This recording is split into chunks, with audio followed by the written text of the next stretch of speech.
চট্টগ্রামের বায়েজিদ এলাকায় ফের মিলল বিপুল পরিমাণ সন্দেহজনক ইউনিফর্ম। এইবার একটি গুদাম থেকে জব্দ হয়েছে 11,785টি পোশাক।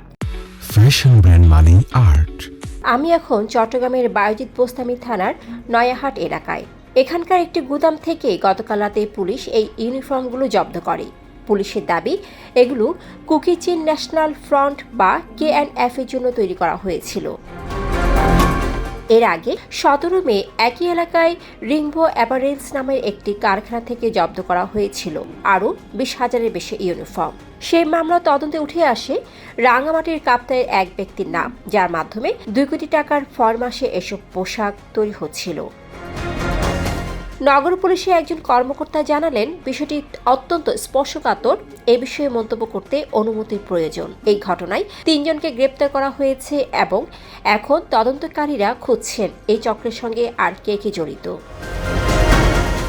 সন্দেহজনক এই ইউনিফর্ম জব্দের ঘটনায় নিরাপত্তা সংস্থাগুলোর তৎপরতা বেড়েছে। তদন্তে বেরিয়ে আসতে পারে আরও চাঞ্চল্যকর তথ্য। ডেস্ক রিপোর্ট, সারাদিনের সংবাদ। ফ্যাশন ব্র্যান্ড মানে art. Mens, ladies and kids wire.